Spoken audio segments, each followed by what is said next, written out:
Hey peeps, ThatCareyNick here, and today we're going to be talking about dates. As I've been dating guys for almost 10 years, there's a few things I've picked up by doing so.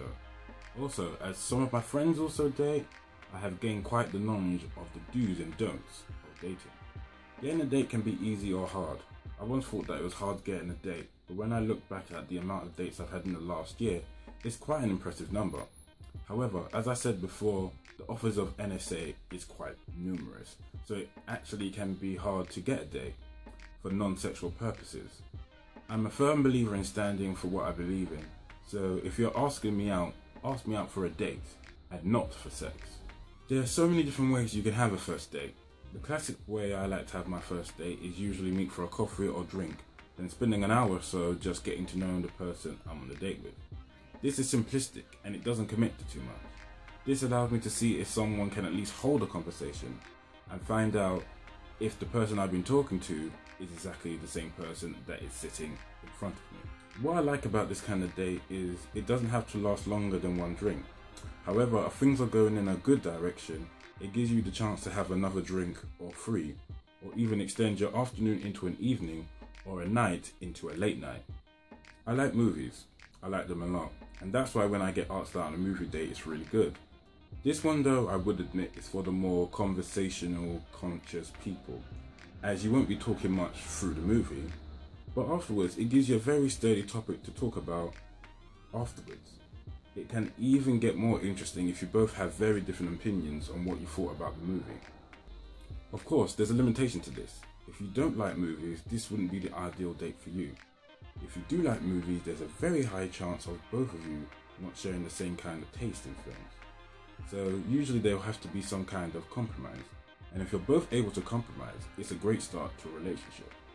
Another date that I've done more than I should, but I personally like better, is the home date.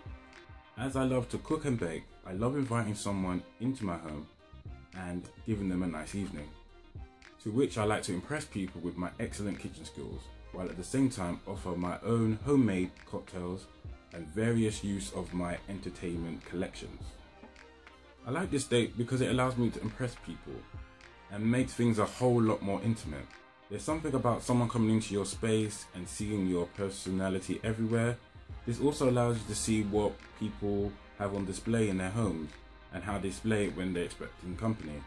Sometimes what you're showing is not always great, but then sometimes what you're showing can be also very eye-opening and make you like that person even more. However, I only give this kind of date my recommendation for the overly confident daters. Also those who feel comfortable enough going into a stranger's home or inviting a stranger in, as we've all heard all these reports about people going missing from going to a stranger's home. Call me paranoid, but just beware if you're going to do this.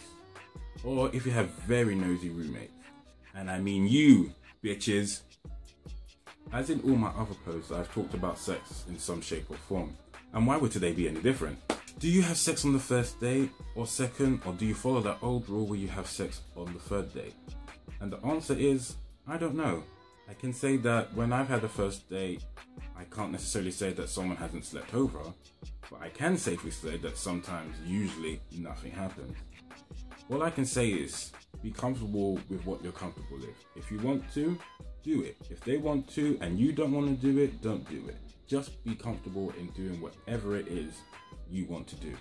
I've had a date or two where I thought, yeah, I wouldn't mind sleeping with somebody, because I was overly impressed or because I was more than charmed by their conversation and banter and whatever else.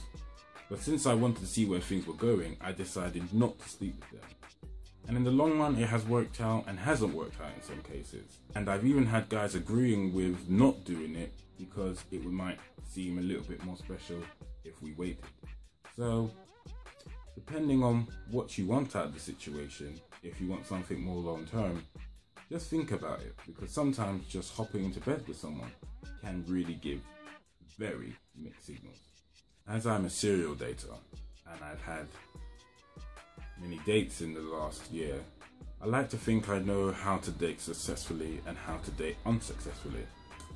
Here are a few quick tips on how to have a successful date. Always return a question. always expand your answer to whatever you're asked and just relax. That is the biggest tip I can ever give you.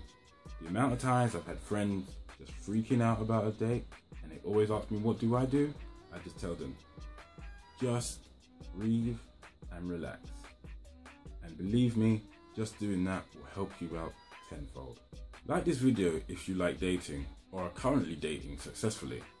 Follow my channel, and next time we're going to get into something a little more random, a little more sexy, and something you definitely won't see coming. So I'll see you next time. X and O's, Carey Nick.